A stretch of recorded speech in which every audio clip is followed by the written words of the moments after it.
দর্শক আসসালামু আলাইকুম। আমি শহীদুল ইসলাম সজল আমার ক্রিকটক চ্যানেলের পক্ষ থেকে সবাইকে স্বাগত জানাচ্ছি। যে যেখান থেকেই আমার এই ভিডিওটা দেখতেছেন সবাইকে আন্তরিক শুভেচ্ছা এবং অভিনন্দন।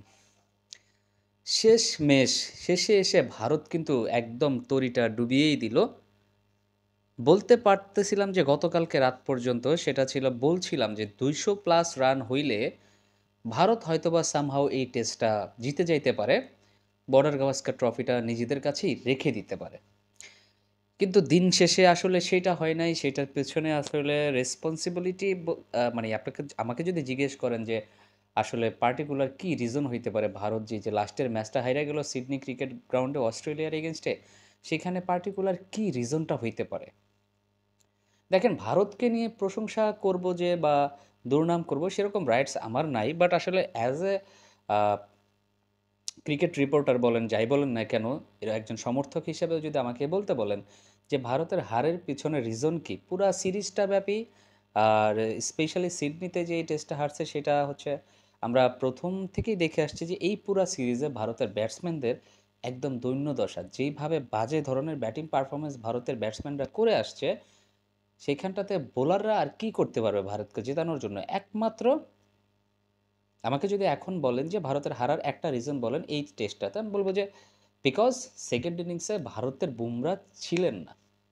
যদি ভারতের পক্ষে বুমরা খেলতেন আমি ডেফিনেটলি এটা বলতে পারি যে অস্ট্রেলিয়া 4টা উইকেট হারাইছে, 6 উইকেটের ব্যবধানে জিতছে। বাট বুমরা যদি থাকতেন, এই 162 রানের যে টার্গেটটা ছিল না, সেটাও আমার কাছে মনে হয় অনেক বেশি কঠিন হয়ে যেত। অনেক বেশি কঠিন হয়ে যায় তো অস্ট্রেলিয়ার জন্য এই টেস্টটা আসলে ১৬২ রান চেজ করে জেতা। ১৬২ রান সেকেন্ড ইনিংসে অস্ট্রেলিয়ার মাটিতে খেলা, অস্ট্রেলিয়ার সামনে 162 আমার কাছে খুবই নগণ্য একটা টার্গেট মনে হইছে। যেখানটাতে আমরা বলছিলাম যে এটলিস্ট ২১০, ২০, ৩০ এই প্লাস একটা স্কোর যদি ভারত টার্গেটটা ছুড়ে দিতে পারে টিম অস্ট্রেলিয়ার সামনে, তাহলে সেইখানটাতে হয়তোবা ভারত একটা জয়ের স্বপ্ন দেখতে পারত। বাট সবচাইতে প্রধান অন্তরায় যেটা ছিল, প্রধান বাধা যেটা ছিল, সেটা ছিল যে বল হাতে কিন্তু বুমরাকে সেকেন্ড ইনিংসে দেখা যায় না। ওই একজন পার্টিকুলার প্লেয়ার, একজন বোলার যিনি কিনা ম্যান অফ দ্য সিরিজ হয়েছেন এই বর্ডার গাভাস্কার টেস্ট সিরিজে, সেই সিরিজ সেরা বোলার যিনি কিনা দ্বিতীয় ইনিংসে বোলিংই করে নাই। দ্বিতীয় ইনিংসে বোলিং করলে হয়তোবা তিনি পুরা ৫টা ম্যাচে ৩২টা উইকেট পাইছেন। দ্বিতীয় ইনিংসে বল করলে হয়তোবা সেটা 35, 36 কে যেন হয়েও যেতে পারত। কিন্তু উনি যে 32 উইকেটটা নিয়েছেন সেটাও কিন্তু ইন্ডিয়ার জন্য একটা রেকর্ড যে একটা সিরিজে সর্বোচ্চ 32টা উইকেট এর আগে, মানে বুমরার আগে কিন্তু কেউই নিতে পারে নাই। তো দ্বিতীয় ইনিংসে স্পষ্টতই এটা বোঝা যাচ্ছে যে বুমরার অভাবটা ভারত ফিল করছে। Not only this test match, পুরা আপনার সিরিজটা জুড়েই, পুরা সিরিজটা জুড়েই ভারত কিন্তু আসলে বুমরা ছাড়া একদমই অচল ছিল। আপনি যেখানটাতে বুমরাকে নিয়ে যান না কেন, বুমরা সঠিক সময়ে আপনাকে উইকেট এনে দিছে।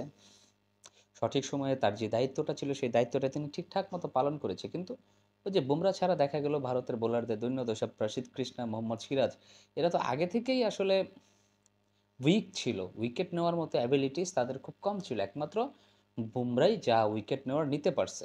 That's why he has been awarded for the man of the series. অন্য কেউ তার হইতে পারে নাই। তো আমাকে জিজ্ঞেস করলে আমি এইটাই বলবো যে পার্টিকুলারলি বুমরা না থাকাতেই ভারত এই সিডনি টেস্টটা হাইরা গেছে। আর ব্যাটিংয়ের ব্যর্থতা তো ভারতের আছেই। বড় বড় প্লেয়ার, বড় বড় নামের প্লেয়ার, যাকেই বলেন না কেন ভারতের, আপনারা দেখেন যখন আপনারা ভারতের প্রশংসা করেন তখন এমনভাবে প্রশংসা করেন যেন ভারতের চাইতে ভালো টিম আর একটাও নাই, ভারতের প্লেয়ারদের চাইতে ভালো প্লেয়ার একটাও নাই। কিন্তু দিন শেষে ভারতের ব্যাটসম্যানরা যেই ধরনের পুর পারফরমেন্স করছে সেটা আসলে বলার মতো না। এটা আসলে এখন আমার কাছে কেন জানি মনে হচ্ছে, আমরা সবসময় এটা বলি যে আমাদের বাংলাদেশের পাইপলাইনের অভাব, বাংলাদেশের পাইপলাইনের অভাব।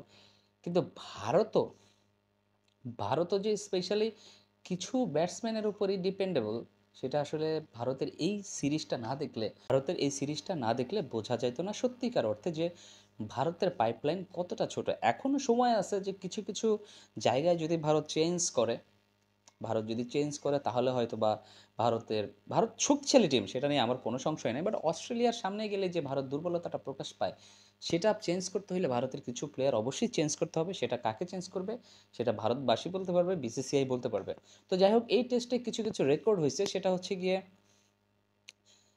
সর্বনিম্ন বল 1896 সালের পর থেকে, মানে অলমোস্ট 130 বছরের মতো, 130 বছরের মধ্যে মাত্র 1841টা বলের মধ্যেই টেস্ট ম্যাচটা শেষ হয়ে গেছে। That is a record, huge record. সেটা অস্ট্রেলিয়া এবং ইন্ডিয়ার মধ্যেকার বর্ডার গাভাস্কার ট্রফিতে এটা একটা রেকর্ড হয়েছে। তারপরে আরও রেকর্ড, আরও কিছু ব্যাপার যেটা হয়েছে সেটা হচ্ছে গিয়া আপনার ভারত একই সিরিজের মধ্যে ব্যাক টু ব্যাক, মানে ব্যাক টু ব্যাক না, একই সিরিজের মধ্যে দুইটা টেস্ট ম্যাচে দুই ইনিংসেই তারা 200 রানের নিচে আউট হয়ে গেছে, মানে 4বার তারা 200 রানের নিচে অল আউট হয়ে গেছে। এই গেল একটা। আরেকটা হচ্ছে আপনার আহ, অস্ট্রেলিয়া প্রায় 10 বছর পর বর্ডার গাভাস্কার ট্রফি জিততে পারছে। এই হচ্ছে একটা বিষয়। আরও কিছু ছোট ছোট ছোট ছোট রেকর্ডের খাতায় নাম হয়েছে, সেগুলো আসলে আহ, অনেক বেশি আশ্চর্যজনক লাগে, যেটা ভারতের এগেনস্ট হয়েছে, ভারতই করছে। তো যাই হোক, আসলে ভারত আরেকটা রেকর্ড হচ্ছে সেটা, ভারত কিন্তু কোনো সময় ভারত কোনো সময় ব্যাক টু ব্যাক দুইটা টেস্ট সিরিজ হারে নাই। সেটা 3-1 হোক বা 3-0 হোক, এরকম ব্যবধানে, যেটা ভারত রিসেন্টলি করে দেখাচ্ছে সেটা হচ্ছে নিউজিল্যান্ডের এগেনস্টে তারা 3-0-তে সিরিজ হারছে, আর অস্ট্রেলিয়ার এগেনস্টে যে বর্ডার গাভাস্কার ট্রফিতে 3-1-এ সিরিজ হারলো। তো যাই হোক দর্শক, এই ছিল আসলে ভারতের কথোপকথন। ভারত কি করলো না করলো সেটা অ্যাজ এ ক্রিকেট ফ্যান আপনাদের সাথে কিছু নিজের ব্যক্তিগত মতামত শেয়ার করি। ভারত হারলেও তো একটা বিষয়, ভারত জিতলেও ভারতের জন্য ভালো। দুইটাই আমার জন্য কোনো কাজের না, বাট আমার জাস্ট বলার দরকার, আমি বলি। তবে হোপফুলি ভারতের প্লেয়ারদের যে হাইপ, আপনি প্রথম থেকে যদি শুরু করেন, ব্যাটসম্যানদের কথাই বলতে হয়, বোলাররা যথেষ্ট ট্রাই করেছে। ব্যাটসম্যানদের কথা বলতে গেলে যশস্বী জয়সওয়াল, আপনার লোকেশ রাহুল, শুভমান গিল, বিরাট কোহলি, রোহিত শর্মা, ঋষভ পান্থ, কে কাকে আপনি স্টার প্লেয়ার বলবেন না? প্রত্যেকেই যার যার জায়গা থেকে স্টার প্লেয়াররা। তো এই সমস্ত স্টার প্লেয়াররা যখন আপনার আমার প্রত্যাশা মতো খেলতে না পারে, তখন অবশ্যই বলার বা করার মতো কিছু থাকে না। তো দর্শক, আপনারা ভালো বলতে পারবেন যে আসলে ভারতের তো সব কিছুই শেষ হয়ে গেল। আলটিমেটলি অফিসিয়ালিভাবে ভারত কিন্তু ওয়ার্ল্ড টেস্ট চ্যাম্পিয়নশিপের স্বপ্ন দেখা থেকে বাদ পড়ে গেছে। অস্ট্রেলিয়া আর সাউথ আফ্রিকায় ফাইনাল খেলতে যাচ্ছে। এখন অস্ট্রেলিয়ার জন্য শ্রীলঙ্কার এগেনস্টে খেলাটা শুধুমাত্র একটা ফর্মালিটিস হয়ে গেছে। তো যাই হোক দর্শক, ভিডিওটা যদি ভালো লেগে থাকে অবশ্যই লাইক কমেন্টস করে জানাবেন। সবাই ভালো থাকবেন, সুস্থ থাকবেন। সালামু আলাইকুম।